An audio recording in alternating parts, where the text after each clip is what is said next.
Welcome to The Pestle, reviewing and breaking down movies to look for insights into the movie-making process.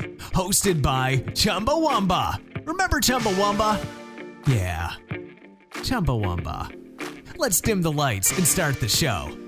Welcome everybody to The Pestle. Today's show is brought to you by Bel Air Academy. The finest school in greater Los Angeles with an up-and-coming basketball team is now officially closed for enrollment, but we encourage you to look elsewhere next year at Bel Air Academy. Welcome everyone to The Pestle. I am Wes.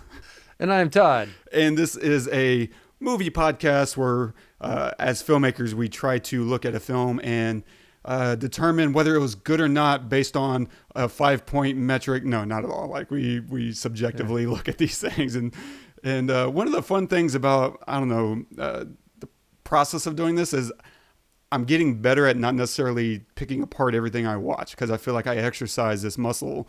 And if I'm not wanting to do it, I don't have as hard a time turning it off. So I can get sucked into a movie or whatever.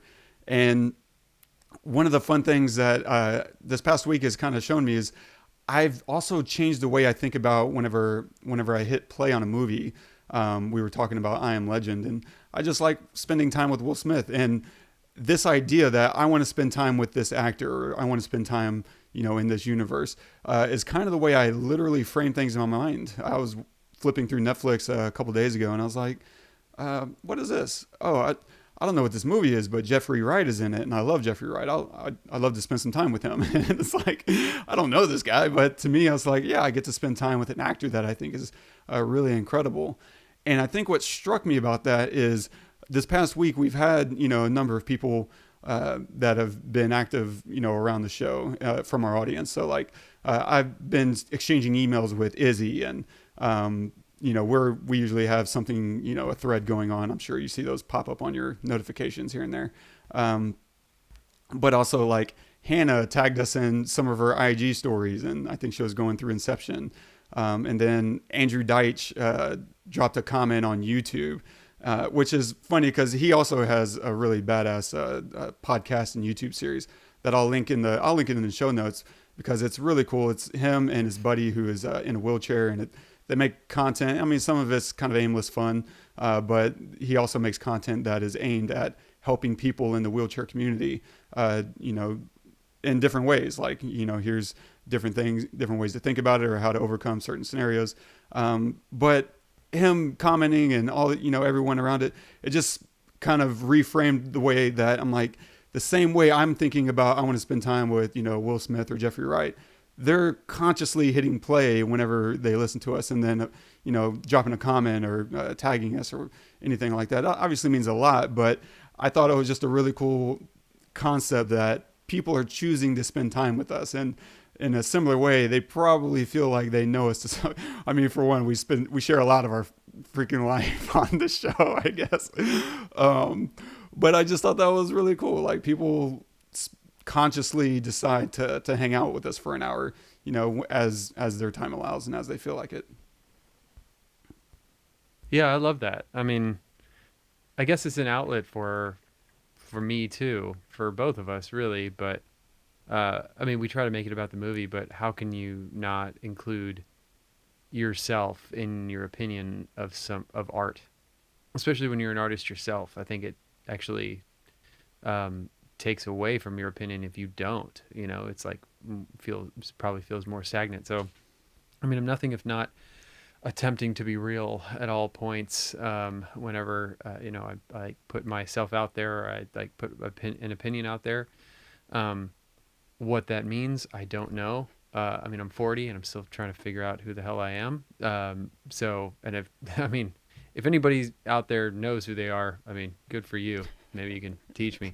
But I think that it's important, to put yourself in your statements, in your opinions, put your experiences in your opinions, and that just makes your opinions more real, your thoughts more real, the statement that you're making more real, and people can identify with it more, I think.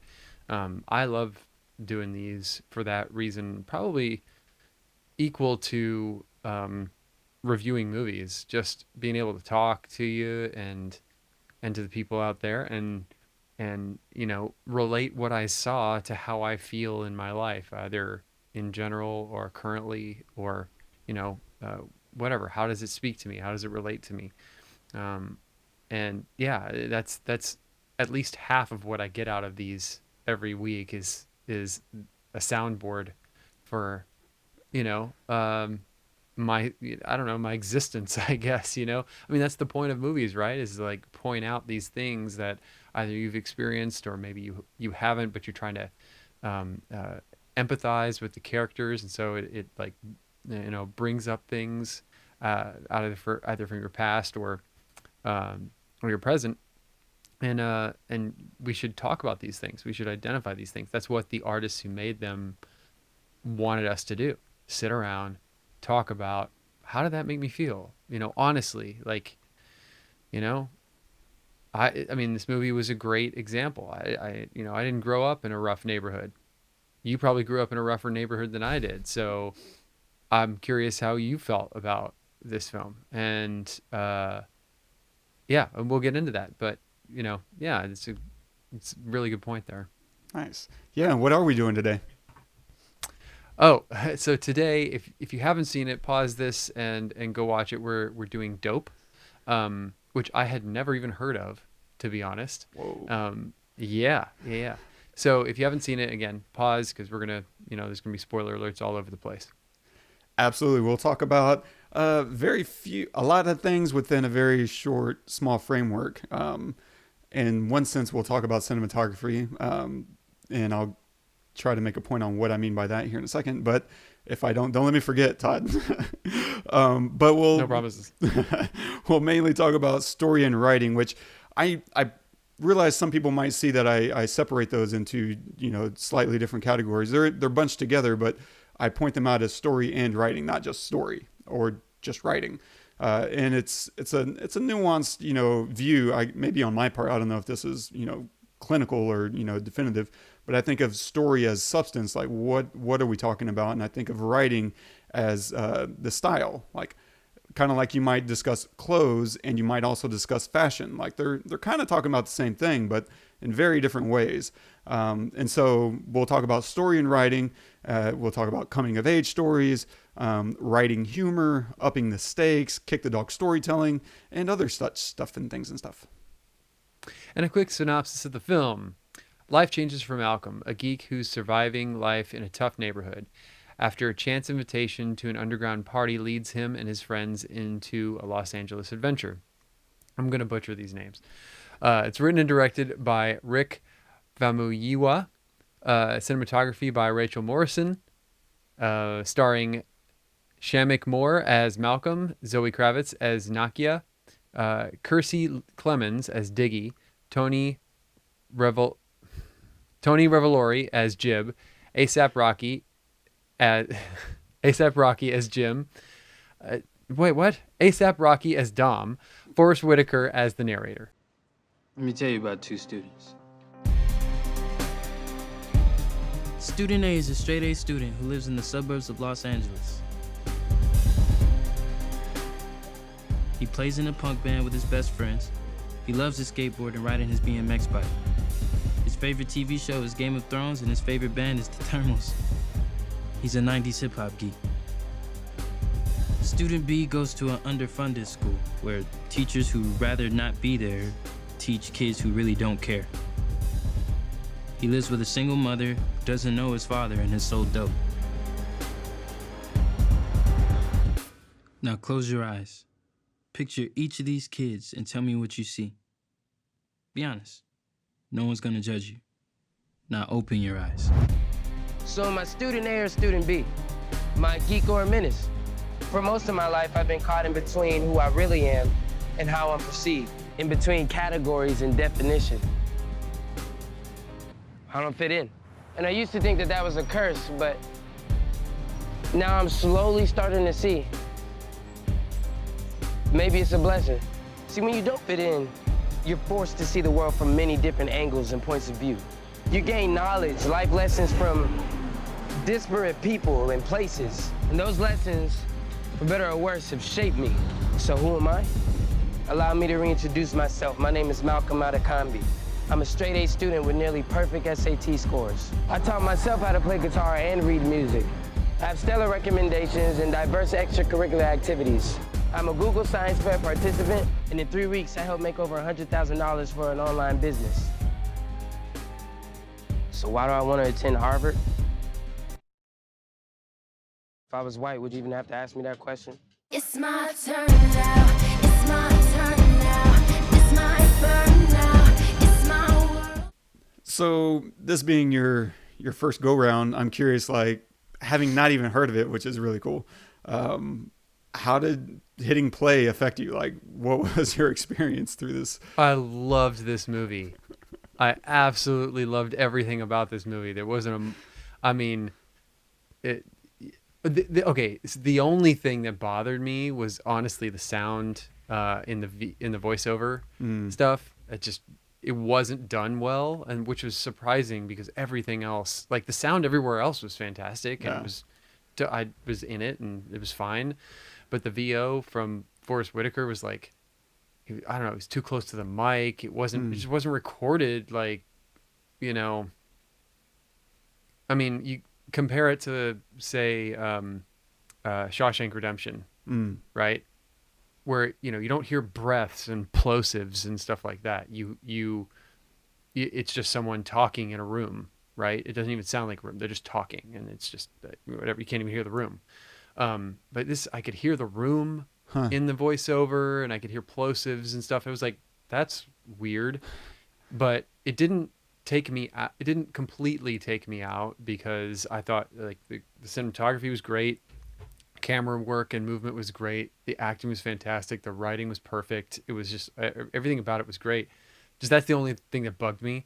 And even in the ending that you just played, it's like, did they lob him or something? I don't know. Did the sound guy, did they not have him for that day or something? And they had to like pull in some rando? I don't know. It was just weird. But everything else, dude, everything about it was like amazing. It was fantastic. The story was so much fun. I was watching it here. I had kids over and they were running around screaming, and I was just in my room just like watching this thing. And then I had an issue, wasn't downloading right, whatever, so I had to go through all of these hoops and jumps after an hour into the movie. So I was like, oh, I need to finish this movie. I was so, into it. Yeah, I loved it. I loved everything about it. It was so much fun, and serious when it needed to be, and heart-wrenching when it needed to be. But I don't know. It's funny because you mentioned like all the cinematography being really good, and to me this is perfect cinematography because I never really thought about it. It never occurred to me. Man, Rachel freaking Morrison. I read that. I'm like, oh my god, yeah, she's done everything great. Yeah, that's right. I was just completely enveloped in the story, and that's the trick of storytelling, is to not make people look at the trick. It's make them get engaged with the story, and so I never felt bothered or annoyed or even impressed with a particular camera move or anything. I was just so much in tune emotionally and with the characters and the stakes that they were creating. So the idea that I didn't make one single comment or note on cinematography to me was a joy.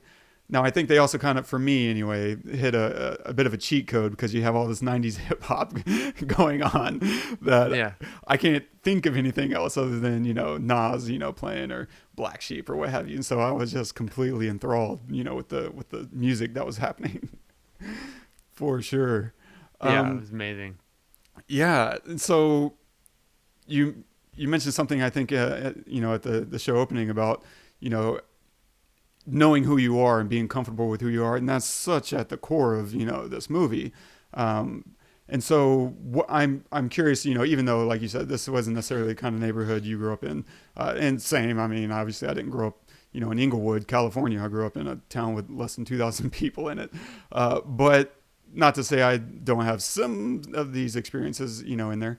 But where I'm curious if or what the overlaps, that you connected with are. Well, I love 90s hip hop. I love 90s everything. So immediately identified with that. I also identified with the fact that he was different and just owned it, right? Even though he knew he was a geek. He was self-described geek, right? And they all three of them were. But that didn't bother them, right? I mean, they were different and they knew it, and they, you know, like he probably wished he had more guts to go up and talk to the girl and all that stuff and stuff, but who doesn't? I mean, even if you're the captain of the football team, you're still nervous. But he just, he had a flat top. He wore 90s clothes. Like, he wasn't trying to hide the fact that he, I don't know, wasn't into Jamiroquai. I don't know. Yeah. It like, you know what I'm saying? Like, he just knew he was different and he embraced it. And I loved that. I totally identified with that. I like the soft spokenness of him. And then I loved his friends. Having a lesbian as part of the dude group was like brilliant. So that, and the awkwardness of being around drugs, that much drugs, like not knowing, like when he said, I don't know anything about this. I don't know how much this cost. What is this worth? Like, what do you do with it? I have no idea. Like, that's even currently now how I totally am. If I came across anything, I'd be like, I don't know what this is. What do I do with my hands? Like just completely at a loss, because if it's outside of your world, then you just, you kind of don't know what to do. He's never been in this much danger before, right? And how do you respond to danger? And he's just like scared and shaking, but then it's also about life experience. And then, by the end of it, he's not only is he more relaxed and used to it, he takes advantage of what he is good at within the context of this illegal stuff that he's been doing, right? So by trapping the what was it, AJ, with the Bitcoin situation, which is just brilliant, right? And it's brilliant writing. I totally didn't see it coming. I absolutely didn't see it coming. So when it did, I was like, oh my, how could I not see this coming? Like, this is a typical thing that you should see coming, and I did not see it coming. That was in the writing, but just character wise, I don't know. I think that the acting was fantastic because he had this innocence to him, but at the same time, you could tell that there was something else underneath. Like, he was, so many times, like, these smart characters, they get played by someone who, can kind of act pompous, because they are smart and they know they're smart. But in this regard, I never got that. Even when he got angry, like when he got angry at what is her name, at Nakia on the couch, it wasn't because he thought he was smarter than her. It was because he thought she was using him. And so he's allowed to get angry, but not be like, I know more than you. He never had that. He was never about that. And so I can relate to that. I think most people could relate to that kind of character because they don't want to be the pompous guy, right? Even if they are, they don't want to see themselves in that character. Absolutely. So in his community, like they kind of set up at the beginning that his intelligence was a mark against him. And so he was almost not exactly ashamed of it, but he knew that this was a weapon that could only shoot him if he used it wrong. And so it's such a delicate thing. Like whenever he's in the club or at the birthday party and he's like, you mean, the guy's like, yeah, you have one of those photogenic memories. He's like, you mean photographic? Yeah. He's like, what? He's like, no, that's what you said. I was just, reiterating. Yeah. Or the, what was it when he was sitting in front of the counselor and the counselor was telling him to rewrite his essay? And he said, what did he say? He said, if so and so wrote this, if what would he named some really famous person? Did he? Crap. I think I was scribbling notes because at that point he was talking about how, well, I guess I could. I don't know if you're talking about the beginning or the ending section, but No, is that towards the beginning? when he's like, yeah, I could write something, about how I grew up in a bad neighborhood and I don't know my dad, but that's all cliche bullshit. Yeah. Oh, Neil deGrasse Yeah, yeah. Tyson. Yes, if Neil deGrasse Tyson, yeah, this would have been what Neil deGrasse Tyson would have written. Yeah. And I love that because that's an actual, before this movie came out, I saw like right before this came out, there was a really fun little deductive essay about which day did Ice Cube experience in that song, Good Day. And he goes through all the lyrics to find out by elimination, what days it wasn't. He's like, based on when the song came out, it came out in whatever, like 91. And he's like, okay, so it was also on a day where the Supersonics, lost to the Lakers. Okay, so this happened on these days on this year. And he's like, no, he said that there was also no smog, checking the weather reports on this. And he goes through this whole deductive reasoning to say, therefore Ice Cube's Good Day was on like, I don't know, April 13th, 1992 or something. He's like, Yeah. And it's really genius. And I'll see if I can dig that up and add it to the show notes because it's a fun, quick read. And it's brilliant. And he's right. Like if Neil deGrasse Tyson was going to take on something like that, that's pretty much what it would look like. Yeah, I love the conversation when he meets Dom about 90s hip hop and how Dom is almost just as knowledgeable, which you wouldn't expect. Because okay, this is the drug dealer guy, and he's probably not into 90s hip hop, right? He's probably into like 50 Cent and stuff like after that, and and Jay-Z or whatever, like the the newer 2000 stuff, but he had comebacks for Malcolm. He's like, that was actually 1988 and 2001.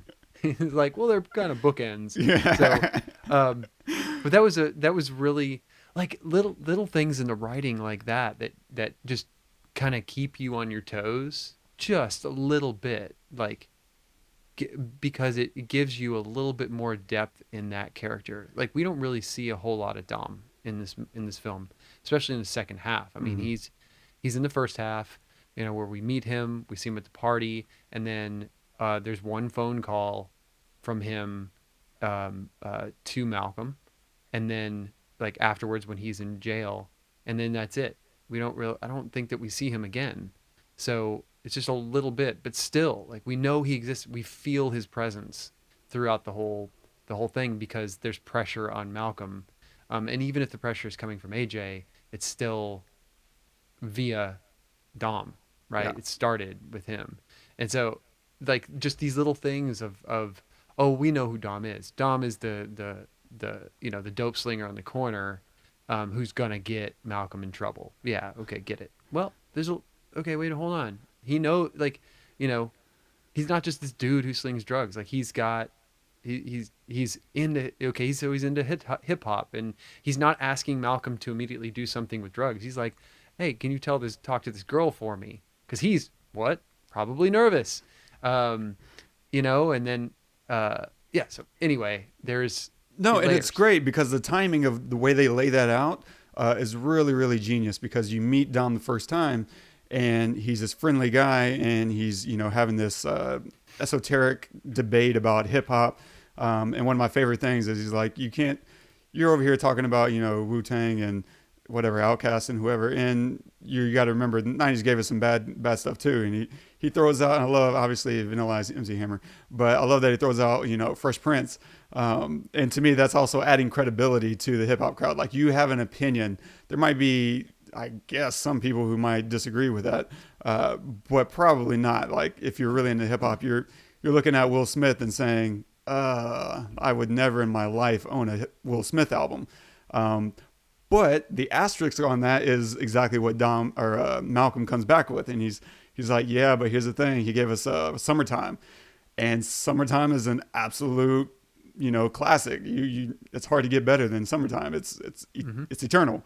And so I love, the credibility that they give, and it's a relationship that's building. We kind of like them, which really helps the next section. The next time we actually see Dom, after that little back and forth errand running that Malcolm does, is at his birthday party at the club, because this is what we like to generally call kick the dog storytelling, because Dom is to some extent a bad guy, a villain, and villains always have to demonstrate that they are bad.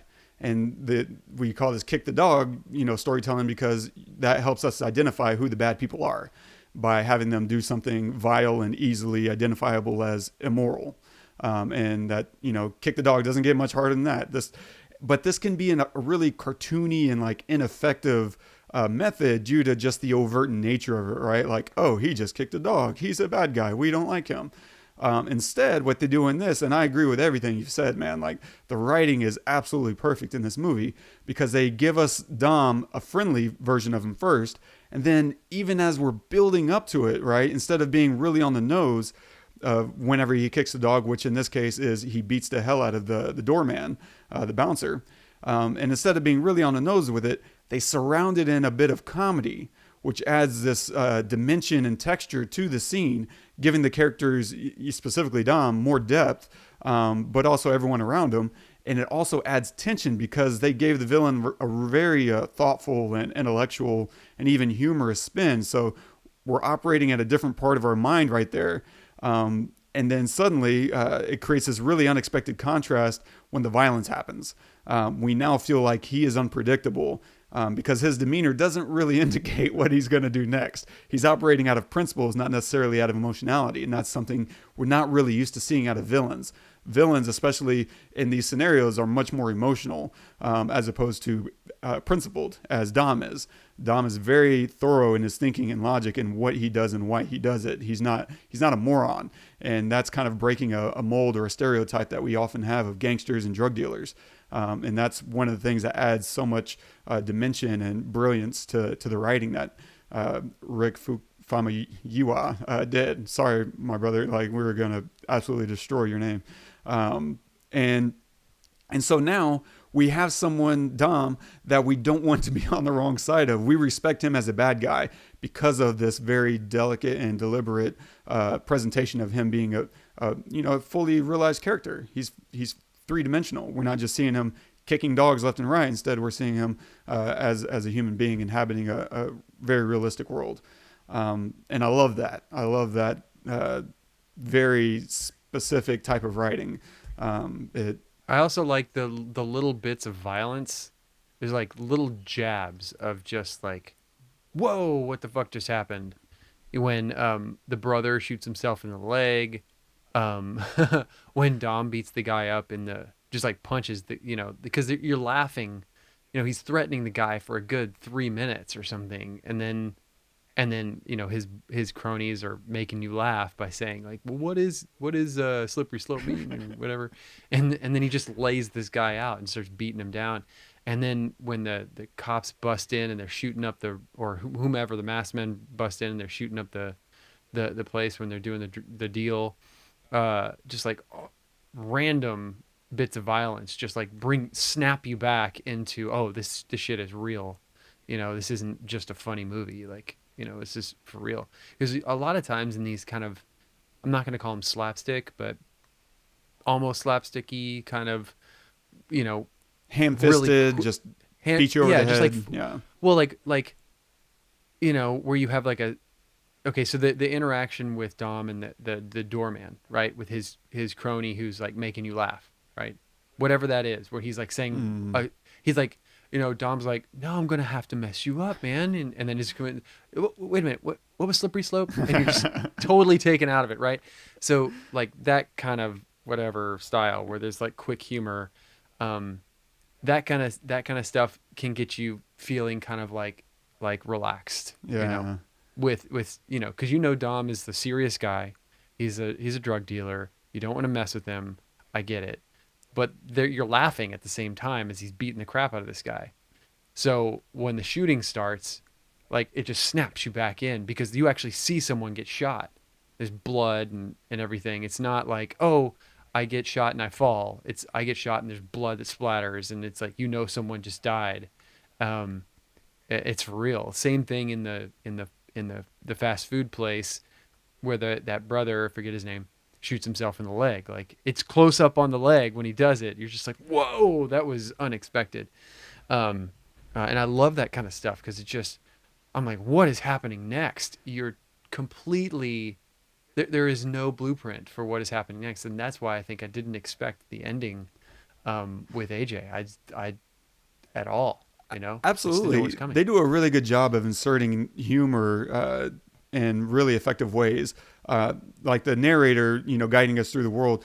And I feel like they do this throughout the movie of injecting humor into the tragic. Like, you have these really tragic scenarios playing out, but they find the humor within it. And I think to some degree that might speak to just growing up in that kind of environment. You kind of have to be able to find the humor or find a way to laugh or escape from, whatever you're dealing with that particular day. And in this case, like, if you think about it, Diggy, the lesbian friend, Kiersey Clemons' character, and she's gay, and they're narrating her, catching us up to speed, all the exposition at the beginning. And she's like, every Sunday, my grandmother is trying to pray away the gay, right? And we cut to her in church. Like, that's pretty jacked up to go through this on basically a monthly basis of, being told that, we're trying to heal you of who you are. That's very tragic for someone dealing with, that kind of issue in their life. And yet, what is she doing? The humor in that situation is we look from her point of view, and she's checking out the women that are praying at her. Like, she's turning this into an opportunity of like, oh yeah, she's kind of fly, what's up? Yeah. and then similarly, like, we cut to the fast food joint where we see a guy who's waiting in line, and he gets killed. Like, he just gets innocently killed as he's playing Game Boy. And they cut to this close-up, blood dripping on his game, and the narrator pops up and he's like, the real tragedy was that he was about to beat Zelda. He was about to, it was like, wow, like, it's finding these really humorous punchlines in these really horrible scenarios. And of course, I think that kind of sets us up for violence in the story later on. Like, this is a recurring theme of just everyday violence happening in places that you don't expect or anticipate them to be in. And even on the opening up, like catching people up to speed, exposition, that can be a really delicate thing. And I think they do a great job here because largely, if you're not from like whatever, the hip hop community, the black community, if you never, run around in the streets or whatever, this might all be very new, and you can get lost pretty quick with the lingo or with the situations.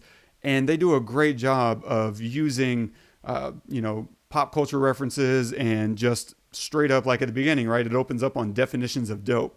You might walk into this movie thinking it's about idiots or that it's about drugs. And to some degree, it's definitely about both of those. But more importantly, dope is a phrase. Like, it's slang for, yeah, that's cool, and so they open up giving you all three definitions. And to some degree, it's about all three of those things, because dope is really something that came out of the 90s that I was really happy. I feel like this movie did a lot to reinvigorate it, in everyday lingo. Like, I hear that all the time now. Like, that's dope. I would never have heard, I promise, if this movie didn't come out, nobody was about to keep saying dope. Like, no one really says tight anymore. Like, oh, that's tight. Like, you would have to come out with a movie named Tight and make it. I honestly, I say dope. I know, but I'd never seen this movie. Oh, right. But you didn't have to, because the rest of the culture was already circulating it. This movie had already done its job. I started it, man. True, I forget. I will say that probably one reason why I like, and I think that I know they totally did this on purpose, identify with Malcolm and his friends, is because they're super whitey. Like, they like white, they do white shit, and they even identify it in the movie. They're like, we do this white thing and that white thing, and we get picked on because we do this white thing.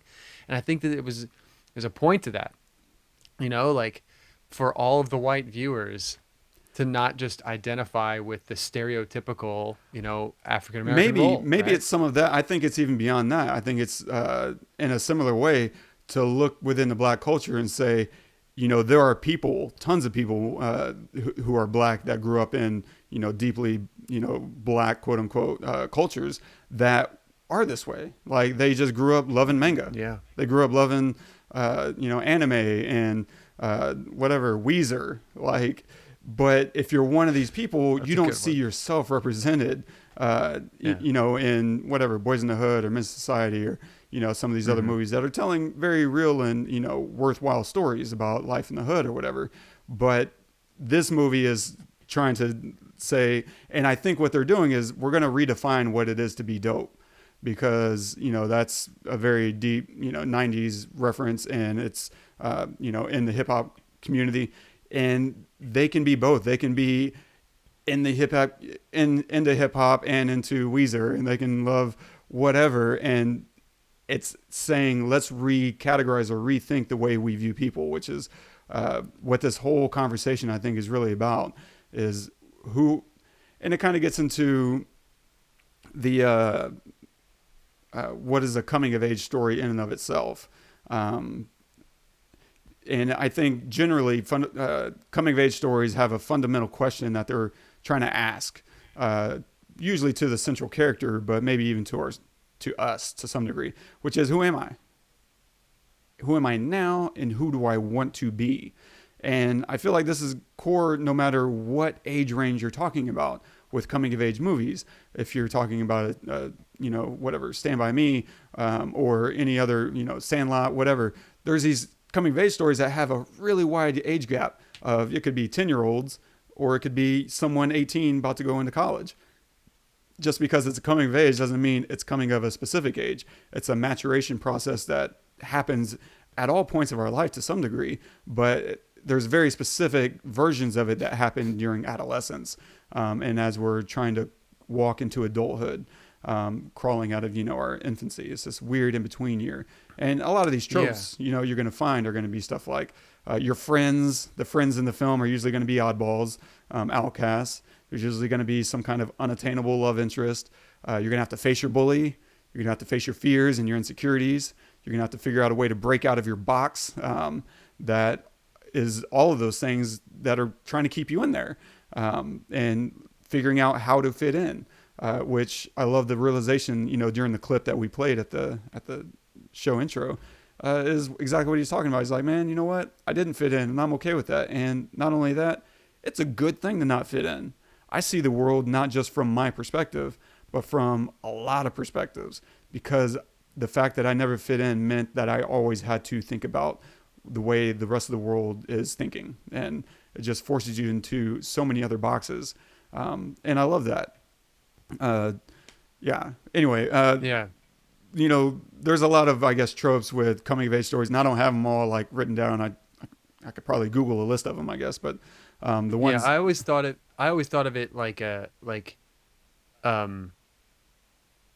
as a viewer, I feel like that character is gonna be okay. Mm-hmm. Not necessarily that they know who they are, because like I said at the beginning of this, I still don't know who I am, and I'm 40. So maybe I'm still having my coming of age. But there was a point where I realized I'm gonna be okay, like no matter what. And I think that like as a viewer, because what Malcolm starts as, this geek who's just jerking off every night at on weekends, never going out, and like hopes he gets into Harvard but is really timid and whatever. And so I mean, that guy, that's a guy who's going to get eaten alive in the real world. And a lot of times the main character in these coming of age stories is like, you feel that way as a viewer, but something happens, they stand up for themselves, or they attain some knowledge or some experience that they didn't have before, that allows you as a viewer to feel like, man, if he can handle that, he's going to be okay, and that's completely how I felt here. Yeah, it's coming to that, I guess, that understanding that no one, like, kind of like exactly what you said, no one has it figured out, and it's okay that I don't either, and I'm comfortable and confident and going through life like this now. Like, I don't have to pretend. And maybe that's another kind of hidden feature of these kind of stories, is shedding the pretense and the fake, the facade, shedding that to be more comfortable and secure in who you are already. You don't need to change to someone else. You just need to be more comfortable with who you already are. And that's a lifelong conquest, I'm sure. For sure. Other kind of tropes that I feel like they touch on here is losing your virginity. I love that he's presented with an opportunity to have sex, right, with this knockout. But I feel like we as an audience aren't really wanting that. He's kind of been connecting with Nakia, and I think we really want him to be with her, but we're kind of excited for him that, oh yeah, this is going to be fun. But it's a little meaningless. And so I feel like we feel conflicted as a viewer because we want it to be meaningful. And that's a really fun scene. Of course, it plays out really fun. I love the humor in this film in so many ways. For one, the humor in this section with her is great because the core of the humor is have someone really, really hot do something really, really unattractive. Yeah. Right. And she does the most unattractive thing. They build it up perfectly because first you got to build up, her hotness, right? She's dressed in slinky clothes. She's acting sexy. She's stripping. And, then she vomits all over the guy right as they're about to start having sex. And then, of course, she flips out and goes and like pees in the bushes. They have her doing just absolutely crazy, stuff. And it is just a really great heightened contrast. And that's where the humor comes from, is from that heightened contrast. Because we've seen, quote unquote, hot girls do gross stuff. And it doesn't always play. It just kind of, can come off as just, oh, this is gross out humor. This is just scatological, garbage. But here it works so well because they do such an effective job of building up, her as this kind of sexy icon of, his manhood, personified. And it's just absolutely undercut by everything they have her do. And it's glorious. Mm-hmm. And I guess another, part of that humor is in this writing, not in that same vein, but I love that we kind of have this moment where we jump into an unexplained scenario that, this kind of wait, what moment where, Malcolm is driving away from that whole scene, that whole section of she's peeing in the bushes now. And he's like, I'm not staying here. I got to get to this meeting. I'm late. And so he jumps in the car, right? And he's on his way and he's stopping at a stoplight and sees her brother, the girl that he just left, her brother is now like being chased by the police. And it's so unexplained and random. You're just like, how did we get here? Like, what just happened? And that's embodied through, his confusion on his faces. And so we freeze frame and rewind, and we play the scenario to catch us up to speed. And it's perfect. Like there's just, that confusion is really, really great. And there's another section, I think they use confusion in a very like simple, quick, and humorous way, which is that whole Bitcoin exchange whenever he goes to the guy in the warehouse and they're making, fake bags, and he's having this whole conversation about, how do you know which bag is fake? It doesn't really matter because the women who buy them, they know that as long as they're white and they're the ones that wearing them, people are going to assume it's real. And he's like, now hit me in the face. And I want to know if you know the truth, that you know if you're real or not. And so this guy goads him into hitting him in the face, and then he does. And Malcolm plays like this timid, like, I don't know if I should stand my ground or run right now, character so well. And the guy grabs his gun and then says, drive. And Malcolm's like, where? where do I need to drive? He's like, give me the drive. And he's like, oh, the hard drive. Yeah, here you go. And just that moment of drive, where? Because that's what we're thinking too. We're like, this guy's about to like take him out to the woodshed. And he's like, no, just give me the hard drive. And that confusion and resolution is just absolutely perfect. I love that kind of quick and unexpected humor. And a lot of this movie is doing a really great job of being unexpected. And they do a great job of upping the stakes, right? We have this scenario where first we have a wannabe gangster, right? The brother or the son of AJ, Austin Jacoby. His son is growing up in this really nice part of town, and he's acting like a gangster. Beautiful house. And yet, so let's throw him into a confrontation with an actual gangster. And let it be the one who's looking to get his drugs back. So now we have a very great conflict because this wannabe he's not going to cave, which is what you expect. I expect him to kind of start whimpering and crying. Instead, he's like, nah, I'm going to pull my gun out and I'm going to finally earn my stripes. That's kind of the way he's looking at it. This is an opportunity to earn my stripes. And then we start intercutting that scene with Lily doing drugs, the drugs that this drug dealer is after. And what I love about this little section is I think as an audience feel that there's automatically consequences to what she's doing. She's opening up drugs, and our history with these kind of situations, through movies and cinema, and not, we as people, we kind of inherently know that you don't want to mess with a drug dealer's drugs. And here she is opening it and taking it. And so even though the film never introduces this as an issue, but there's probably an inherent level of tension that's built in that we as the viewer start assuming. Oh yeah. Immediately. Immediately. I was like, oh my God. They're like, cause you never know, I think they're all about ounces, right? Right. There was a lot on that plate, man. There were several ounces on that plate. Yeah.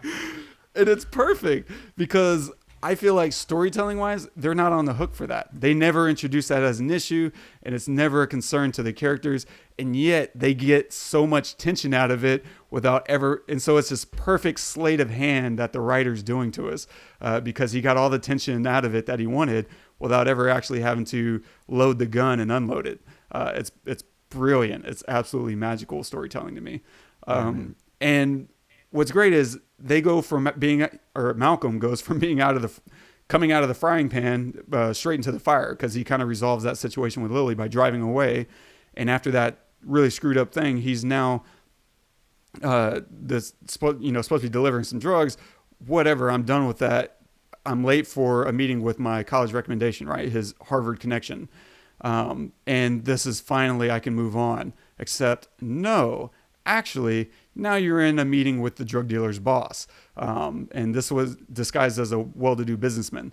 And it's perfect because it's doing so many things all at once. And I love the reveal. He sees the picture of the kids on, his desk, and he starts putting it two and two together. We as the audience get the benefit of not feeling clobbered over the head. We get to discover it along with Malcolm, so that when it happens, we don't feel like, oh, this is hokey. Instead, we feel like, oh, this is a natural progression, of course.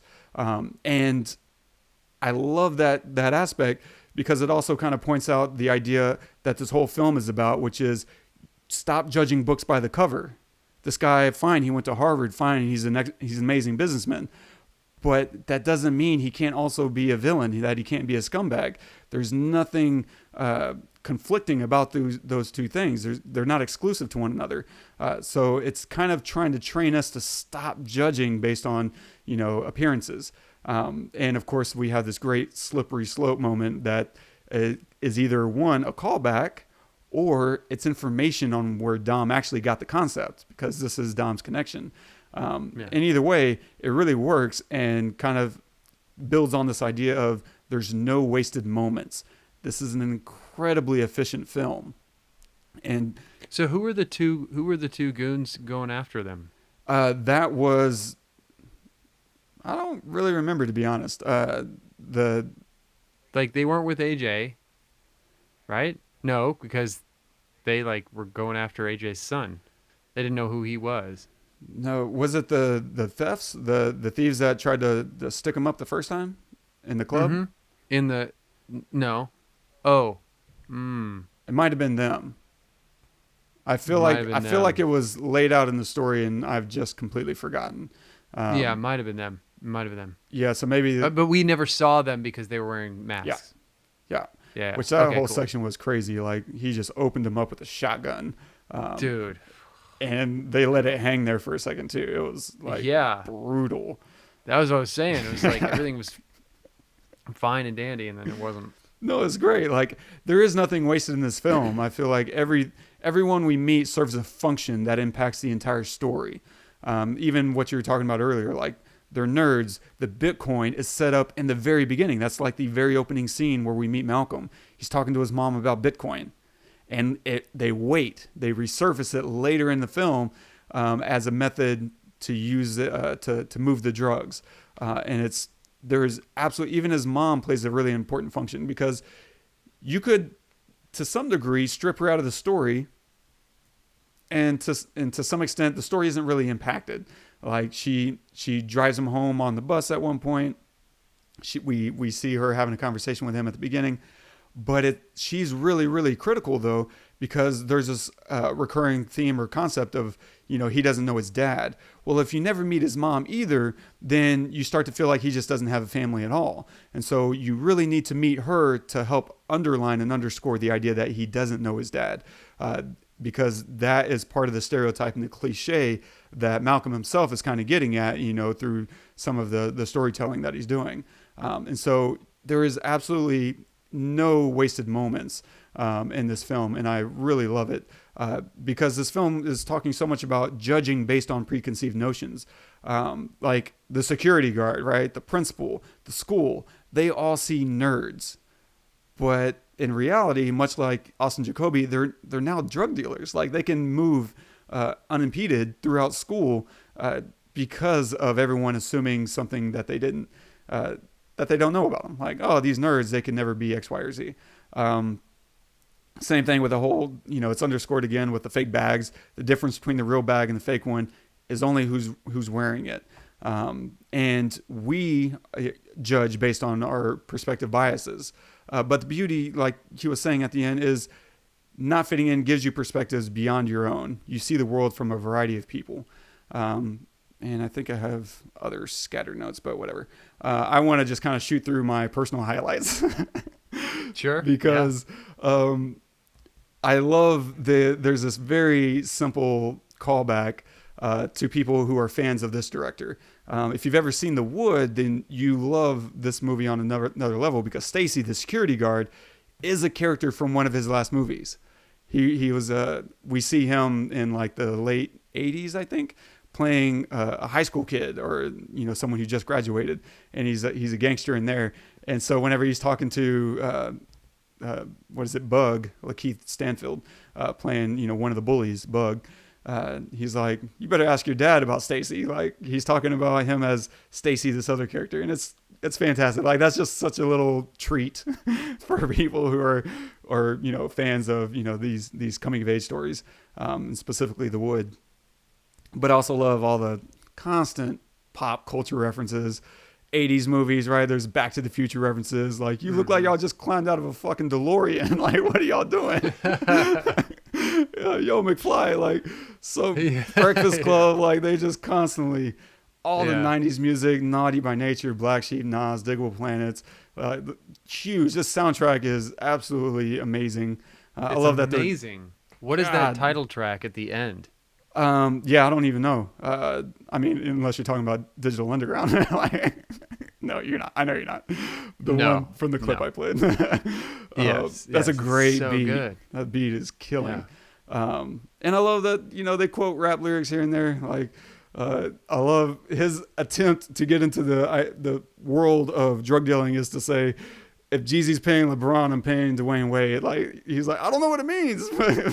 It's like, but that's what I know. That's the extent of my knowledge. Like, quoting a random Jay-Z lyric, it's beautiful.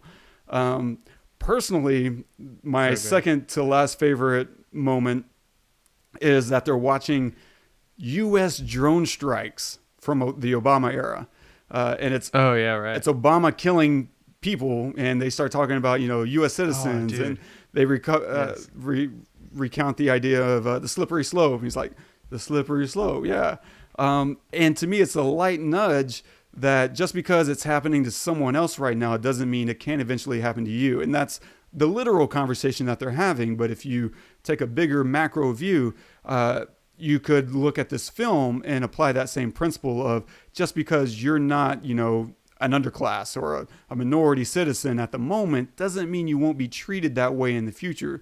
So it's kind of a principle of safeguard the rights of people you even disagree with, so that your rights by extension are also respected. There's a fantastic Thomas Paine quote that I love and try to live by. and I'll put that in the show notes too, that is very much in that same effect. Even if I don't agree with everyone on everything, and I don't agree with Thomas Paine on everything, that's still a really amazing principle. I love that they gave that to Dom to say too. Like Dom is smart as shit. Like he's got stuff, you know, he's got layers, man. And you barely, that's what I was talking about at the beginning. You barely have any of him in this movie, but you know this guy is smart. He knows what's going on, right? And that's just awesome to have with I actually don't even think he's the villain in this movie. You know, he does. That's fair. You know, bad things, but I think AJ is more definitely villain. the key. Yeah, the key, right? But he does bad things. He is a villain, but he's not the main one. For sure. But yeah, they give him layers, man. Like he's a smart dude. I love it. Yeah, and I love that. And they did a really, for such a short, 60-second conversation, they insert a lot of nuance into that short discussion very quickly, and it's very smart from both perspectives. Like they're having a really great, to some extent, depth conversation. Now, it doesn't tell the whole story of Al-Awlaki. They leave out some stuff, but there's only so much you can squeeze in, a couple, sentences. And they did a great job.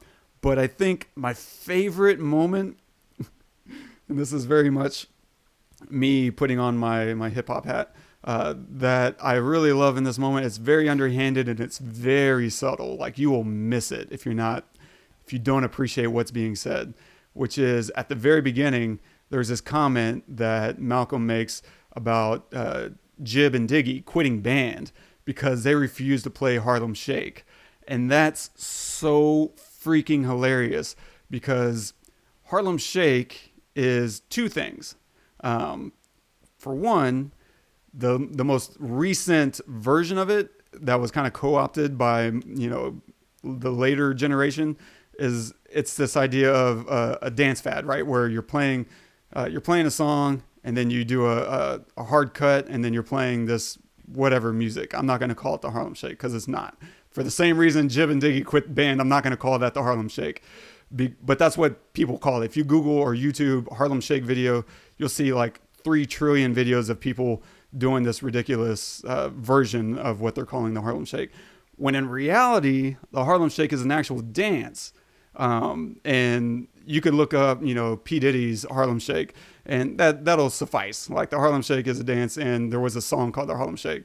And that is why, and I just love that they make this very hardcore principled hip hop stance on, we are not doing that today. We're not going to call what this tragedy, is the Harlem Shake. And it's simple. It's nerdy as hell. And it's diehard hip hop. And for that reason alone, I love it because there's so many songs that get remade.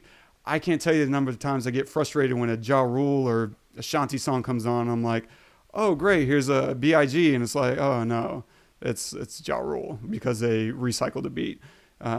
Anyway, and so that part of me just absolutely adores this movie just for that alone. That's awesome. I love the fact that at the beginning, they're talking about they're talking about how much they love 90s hip hop, and then it shows them in the record store and they're looking at records, right? Mm-hmm. So they're like analog. They're analog, audiophile guys, right? And so I was like, I love these guys. This is great. But then at the end, towards the end, when he's the first time not at the end, but I guess, 3/4 of the way in when he first meets AJ and they're talking and AJ's like, if you order a CD off of Amazon, and he's like, I wouldn't order a CD. I would download it online. And they really get into the weeds on that conversation. They get in the weeds on that, which is awesome because as into the 90s and pre-internet as Malcolm is, he's still smart enough to know that I'm not going to buy a CD on Amazon. I'm going to download it from the internet. So he can live in both worlds, right? He can live in the 90s pre-internet world and he can live in today. And then you have AJ, who is just, not with either. Like, you know what I mean? He's not with anything. He's just, yeah. And so that's just a little, I just liked the dichotomy of that, because I feel like I'm very much like that. I love vinyl. I love tapes and cassettes, and at the same and like, you know, old drum machines, and at the same time, you know, I love new age electronic music too. So uh and I love, you know, Apple Music, and, you know, being able to listen to whatever the hell I want at any time. I mean, why, yeah. So anyway, Yeah, it's I crazy. like Through that that part. subscription, I probably spend more on music a year now, because I am paying whatever, $10, $11 a year or a month on Apple Yeah. Music than I was before. Like, and I probably listen to the same, 50 tracks that I've been listening to for the Yeah. last, year and a half. And P.S. Shout out to Apple Music. They are better than Spotify for anybody out there, because they pay their artists more. So if you're not sure, like, listen, Spotify is a better interface. It's way easier to find what you're looking for. Everything they play, if you just let a playlist play and it keeps going, User friendly it's is absolutely, way yep. better, way better. Oh my God, like, it's painful being on Apple Music from Spotify. But at the same time, I don't even care, because the artists get paid more on Apple Music. So if you're weighing the two, and you know, want the artist to make more money, which they make shite on Spotify. Like nothing, like next to nothing. You can have 10 million plays on a track and make like $10,000. It's ridiculously nothing. It's nothing. So, so for like an indie artist to make any money on Spotify is absolutely impossible. But on Apple Music, you make 70% of what Apple Music makes. So Apple Music only takes 30% cut, whereas it's almost pretty much flipped with Spotify. That's We crazy. make even less than 30%. So Do you, just if you didn't know. do you as an artist miss the days of buying Yes. tracks? Yes. Yeah. Yes, I do. And I'll tell you why. One, well, for several reasons. One, because I don't own anything now, it's really hard for me to reference. Like if I'm working on a track that I'm trying to mix, it's really hard for me to reference anything on an actual file of something, because you can't reference something on Apple Music or on Spotify, because they convert it, and it's like, you know, it's normalized. So like every track is the same volume and everything. So you don't get what the artist was trying to do. The artist might have recorded it in really quiet or recorded it really loud, but it's all here. So I can't compare it to that. So I have to, but I don't have the actual track, right? Unless I actually go and buy the CD or buy the vinyl or something, which I can do and I still do. But so there's that. But also, like, I don't own it, if that makes sense. Like, I pay $14 a month for Apple Music, but I don't own any tracks. Whereas if I bought an album for $14, I would own 12 tracks, and they would be mine, right? And they would have value to me. But that's the problem. It's like the music doesn't have value, because I'm paying it to Apple. I'm not paying it to the artist, right? Which is, I mean, it's a slippery slope, man. Because the artist wants to be available to listeners, right? They want to be available to you and to me, and most people just want it whenever they want it. But there's something to be said about wanting it and not being able to have it. And then you get it. I go to the store, I buy it, or I download it even, and I have it, and it's mine. And I can do with it what I want because I bought it for $1, right? And not doing that is like, like I don't know, man. there was a time, right, whenever an artist could sell their singles and for $1. Like, hey, I put out this new track and it's killing. You know, I just sold 1 million downloads, and they might make, you know, whatever, $700,000 on that or whatever their cut was at the time. Now, obviously, if they sell 1 million downloads, they're not going to make that kind of return, and it also makes it, I mean, probably harder to kind of keep track on. I don't know, maybe kill some incentive and some of the payout of being an artist. And I mean, I really hope that at some point we graduate to a whole new dimension of, you know, buying art from artists. And I don't know what that's going to look like, you know, but I feel like it'll happen at some point. Maybe it's not for, you know, another 20 years, because there seems to be this life cycle of 20, you know, 10, 20, 30 years of media, the type of medium that we consume music on: 8 tracks, record, vinyls, CDs, cassette tapes, then digital, and then now it's just streaming. But I hope that, you know, we find that next iteration at some point, because it does suck to spend, I'll spend whatever, 140, 150 bucks this year and not own anything. Like, Yeah. shit. Yeah, you spend that money for accessibility, Mm-hmm. not for the music. Yeah. And that's shitty, because for so many reasons. But I you know, you can't be an artist and not do it, but at the same time, like, would any other art form do this? Really? If I was a painter, and I mean, one, I don't know how you do it as a painter, but like, no. If I was a sculptor, like, no, you got to come see it. You got to come witness the David for yourself. You got to come witness a Jackson Pollock for yourself. You're not going to be able to, I don't know, get it from accessing some database or something. Like, but because it's music and it's turned into ones and zeros, you can just have access to it whenever you want, and it just loses its meaning. And even And film I feel is running into a similar issue. Like, Yes. you know, Yeah, we're on totally. Netflix and watching everything, and I still buy, and I know Izzy is building his own, you know, sweet collection of films and Blu-rays and DVDs. I still buy my movies because I do want to own them. I do want to be able to watch it whenever I want and not rely on this or that streaming service.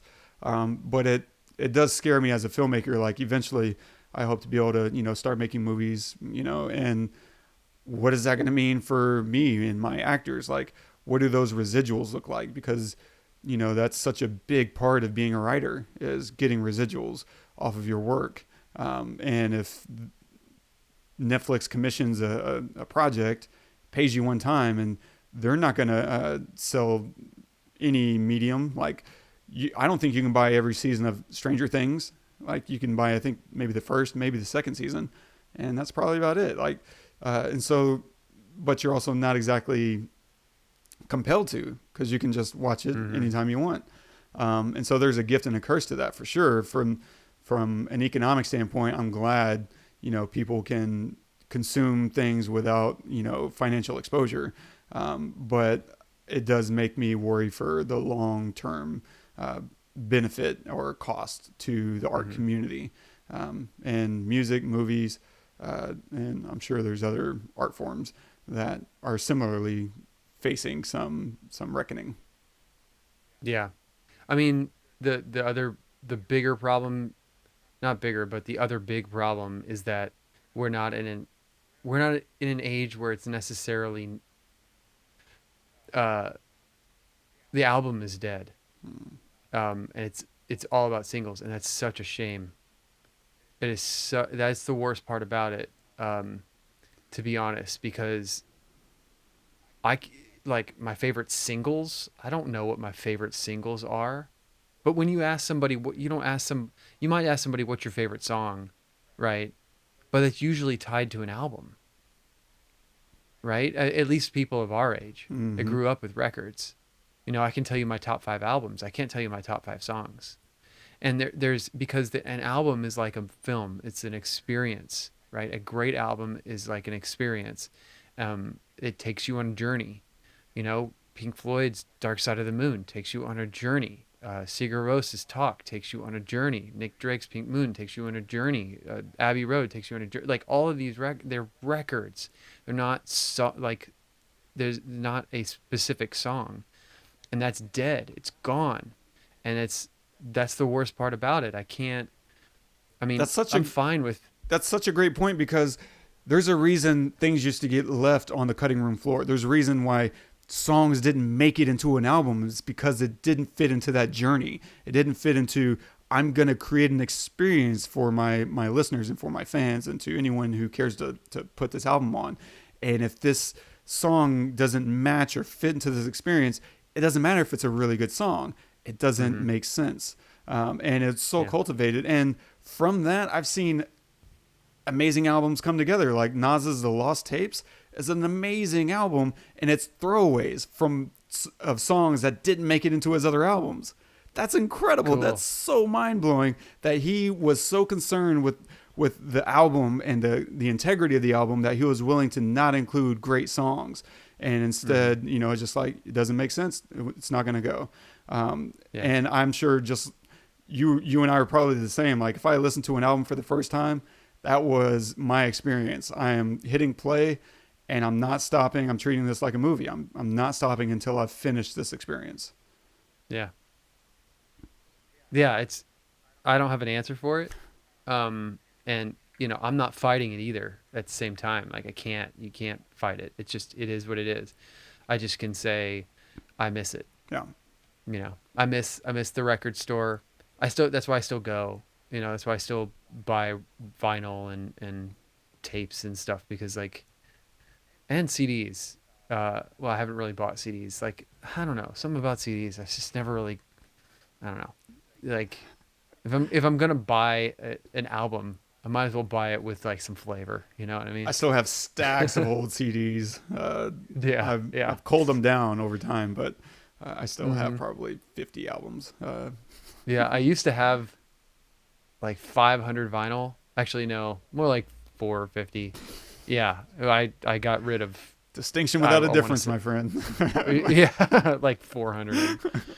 Anyway, we got off the rails a little bit, but not really, because we're talking about music and how it's changed. Absolutely. So what are you going to recommend this week? So, okay, I got on this kick and I'm starting to watch it again. I had to stop it to do this episode, but I'm so excited, that I have to recommend the 1984 version of Dune. Ooh. Because I'm so excited about the new version coming out, where Hans Zimmer scored it, and the trailer is unbelievable, and they redid. I sent you that article where they said how he recorded this Pink Floyd track with these choir singers over Zoom. It's just unreal, and so I wanted to go back and watch the original version. Because Toto did the music for the original version, and just to reacclimate myself to that world, right? David Lynch directed it, and it's I remember watching this in high school and thinking like, what the hell am I watching? This is so crazy. And so now, and I haven't watched it since then. And so now, 25 years later, I want to go back and experience it as someone who's like, I mean, I'm in film, like that's kind of in video, it's kind of like what I do. And also the musical side too, and just like the artistry and just kind of re-experience it and see if it holds up. I really don't know. But I'm a little ways in and I'm already loving it. So we'll see. But yeah, so I'm going to recommend Dune. Fun, man. Really cool. Yeah. There's a whole classic story of Jodorowsky's Dune. There's a great documentary on it too that is mind-blowing. Like from a creative standpoint, I don't know if the documentary itself is going to blow your mind, but the story behind it and Jodorowsky and the results of him trying to make that movie is absolutely mind-melting whenever you realize the implications of his work. Anyway, great, Recco. Cool. That'll be a fun time. Yes. I have strong opinions about that movie, but neither here nor there. I'm going to recommend my favorite album of all time, Tupac's Me Against the World. Listen, there are some people who will tell you Tupac's best album he ever made was All Eyes on Me. And I want to just make something very clear. If you run into one of these people, nod, say okay, and never trust this person ever again. This is very important. They don't know what they're talking about, and they're lying to you. They might be lying to themselves. Probably they just don't know. They don't know any better. And here's the thing. You don't argue with stupid people, and you don't argue with mean people, because you're not going to win anything out of that conversation. And that's why you just nod and say, okay. Me Against the World is like my favorite album of all time, easily. And it's the album I put on whenever I feel like lost or homeless. And it gives me comfort. It's my go-to for feeling centered and connected with the world again. And so I'm going to go listen to it. Dude, I fucking love that album. And so, yeah, thanks, man. I hope you do. I will. I will. And so it's one of the first 2 CDs I ever bought. Like I bought this at the same time I bought TLC's Crazy Sexy Cool, which is also an incredible album. Like I was really lucky with those. Now before that I owned and bought like singles and single tapes, but as a elementary kid, I guess I just bought singles because that's what I could afford. Like my brother would buy me like albums, and I would, always appreciate Shy or Boyz II Men or whatever. But getting to go to the store with your own whatever $20-$40 and spending that and getting like an album that you go home, you play, and it was just absolutely incredible. Nothing ever has beat that experience for me. Ever. That's awesome, man. Yeah. So with that, stay tuned. Next week, we're going to start a series. This is our October series. Normally we do horror films, and that will continue in a different way. Instead of just horror, we're going to explore horror comedies. Like we've never really done like comedy horrors. And so we'll be doing some classic ones. We'll start with a very simple one. Tucker and Dale versus Evil. So go watch that. I think it's streaming on Netflix right now. Speaking of free content or cheap content. There you go. But go watch that and get ready for next week. I think you will have a really good time. Don't forget, subscribe, review us on iTunes. Leave us a note if there's something you want us to cover or talk about.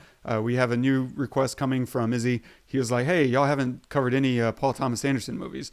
And so he's wanting us to tackle, it's slipping my mind. Oh, he wanted Magnolia. So we'll get to a Magnolia at some point. I probably want to get to Punch Drunk Love first because I just really love that movie. And I haven't seen it in a while, and I think it's Adam Sandler's best role ever. And maybe we'll do like a Adam Sandler-a-thon at some point. He's done some actual great movies. We would have to. You could get through them pretty quick, but yeah, we'd have to, maybe pick and choose. Yeah. Oh, for sure. No, we're not. He's done some stinkers, man. We're not doing whatever 8 Crazy Nights and whatever. But if you want to comment on this episode in specific, you can do that at thepestlepodcast.com/dope. And our quote of the day is from Ryan Coogler.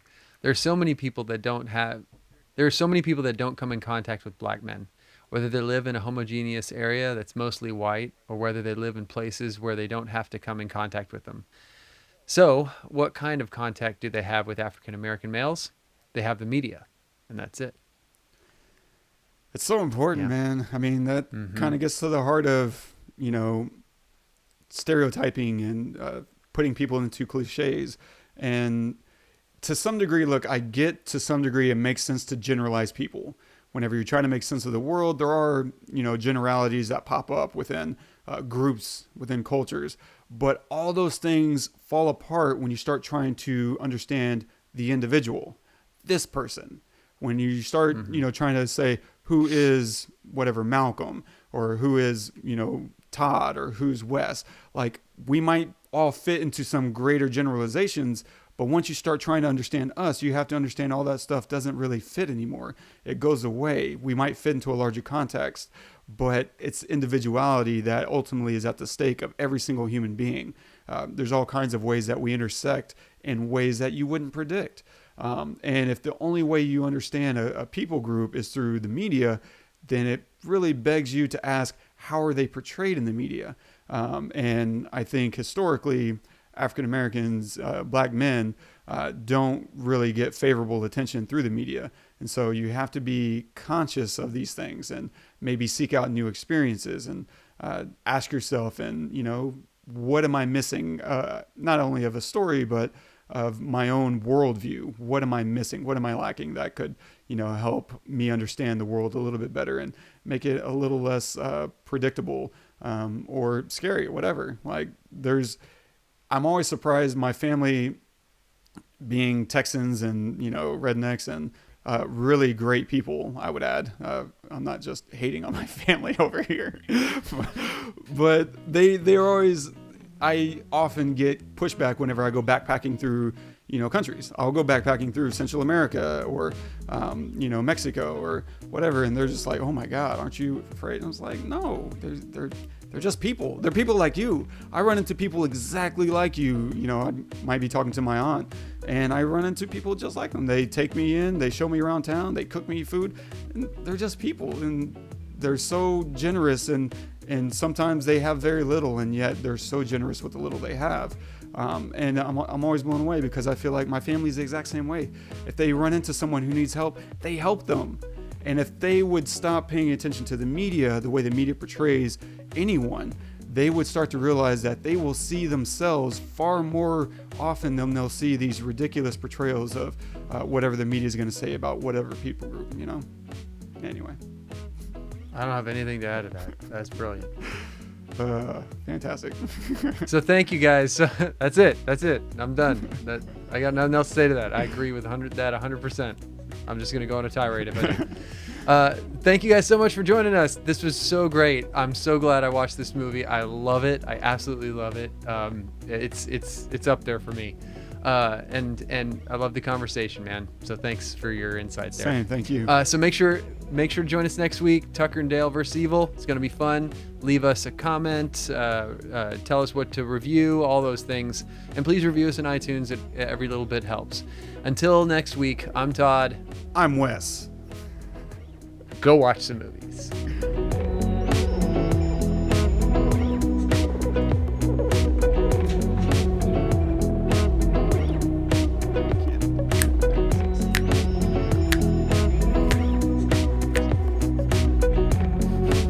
We're so white. Cutting super white.